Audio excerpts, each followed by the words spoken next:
समय की बात है, एक गांव में एक युवती रहती थी। वह सुंदर नहीं थी और उसका कोई भी नहीं था। वह अकेले ही रहा करती थी। वह खुद ही मेहनत करती और अपने लिए 2 वक्त की रोटी का प्रबंध किया करती थी। यूं तो उसे 2 वक्त की रोटी मिल ही जाया करती थी, लेकिन फिर भी वह अपने आप से खुश नहीं थी। उसे दुनिया में सब लोग सुखी नजर आते थे, सिवाय उसके खुद के जीवन देखकर वह खुद को कोसा करती थी। खुद को तरह तरह की बातें कहती थी। हे ईश्वर, आपने सभी को खुशहाल बनाया है, सभी को सुख दिया है, सभी को सुंदर बनाया है, तो मुझे क्यों नहीं ऐसा बनाया? आखिर मैंने किया क्या था? आखिर मेरी गलती क्या थी? मैं जानती हूँ आप मुझसे कोई बदला ले रहे हैं। इसी प्रकार एक दिन वह अपने आप से नाराज होकर, निराश होकर एक वृक्ष के नीचे बैठी हुई थी और रो रही थी। तभी वहां से एक बौद्ध भिक्षु भिक्षा न करके गुजर रहे थे। उन्होंने जब उस युवती को रोते हुए देखा तो वह उसके पास गए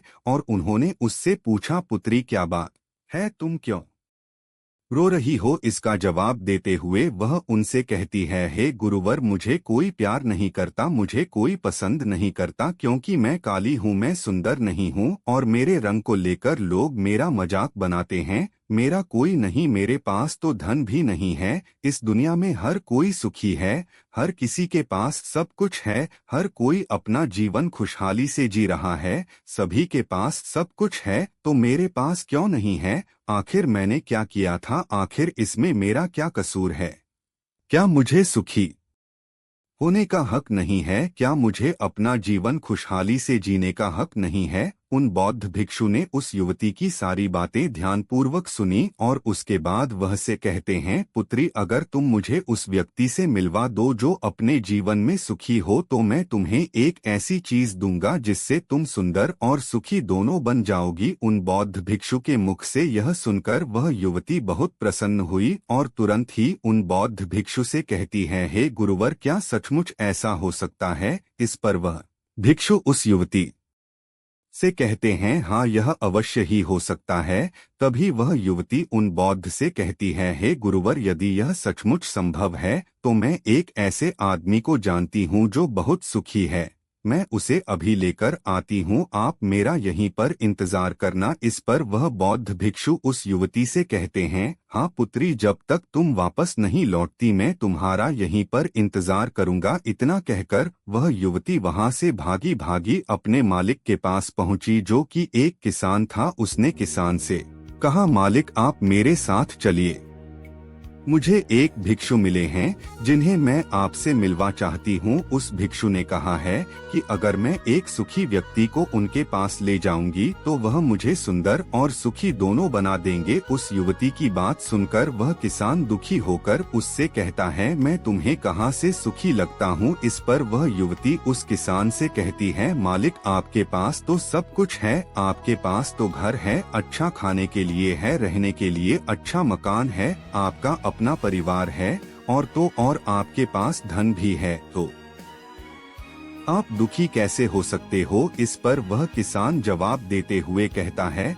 अरे मूर्ख, मेरी फसल अच्छी नहीं हो रही, इसीलिए उसके दाम भी अच्छे नहीं मिल रहे और राजा को लगान भी देनी है। मेरे पास तो अब इतने पैसे भी नहीं हैं कि मैं फिर से अच्छे किस्म के बीज खरीद सकूं और इस बार बरसात में मेरी सारी की सारी फसल भी खराब हो गई थी। अब तो मेरे हालात और अधिक खराब हो चुके हैं और ऐसे हालातों में मैं अंदर पहले से ही मौजूद है। क्या आपने कभी ग्रोथ सीखा है? क्या आपने कभी काम वासना सीखी है? क्या आपने कभी आलस सीखा है? यदि आपको बचपन से ही किसी ऐसी जगह पर रखा जाए जहां पर कोई भी व्यक्ति ना हो, कोई भी इंसान ना हो, तब भी आपके भीतर यह सारे गुण आ ही जाएंगे, क्योंकि इसमें तो सिर्फ और सिर्फ हमारे अचेतन मन का ही काम है, यानी कि वह चीजें जो प्रकृति ने हमें पहले से ही दी है और वह सिर्फ हमारे अवचेतन मन के माध्यम से ही भरी जाती है, क्योंकि हमारा अचेतन मन कभी विरोध नहीं करता। क्या आपने कभी इस बात पर भी गौर किया है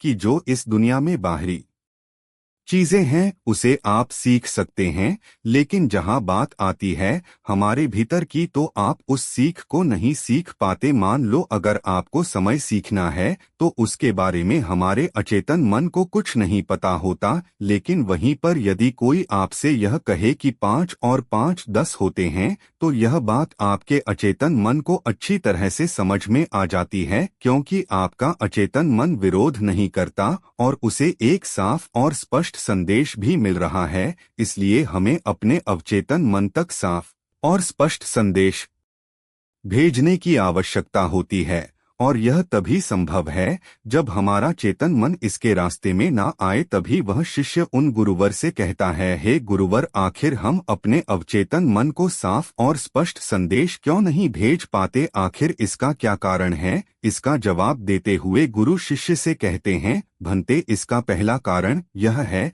कि जब भी हम अपने अवचेतन मन में कोई सूचना पहुंचाने की कोशिश करते हैं तो हमारा चेतन मन पहले उससे तर्क वितर्क करता है। वह यह सोचता है कि इस जानकारी से हमें लाभ होगा या हानि, और जब तक हम अपनी सूचना को सही और साफ स्वस्थ तौर पर अपने अवचेतन मन तक नहीं पहुंचा पाते तब तक वह हमारे लिए काम नहीं कर सकती है। मान लीजिए कि आप ईश्वर से प्रार्थना कर रहे हैं कि हे ईश्वर, मुझे एक अच्छी नौकरी मिल जाए, मैं अच्छी तरह से कामयाब हो जाऊं। इस दौरान हमारा चेतन मन यह सोचता है कि आखिर मुझे नौकरी मिल जाएगी और मैं कामयाब हो जाऊंगा, तो उसके बाद मैं क्या करूंगा? मैं ऐसा घर खरीदूंगा, ऐसी गाड़ी खरीदूंगा, अपने परिवार के लिए यह करूंगा, वह करूंगा, अपना खुद का व्यापार शुरू करूंगा। ऐसे कई प्रकार के विचार हमारे चेतन मन में उठने लगते हैं और इसी कारण हम अपने औचित्य मन तक साफ और स्पष्ट संदेश भेज नहीं पाते।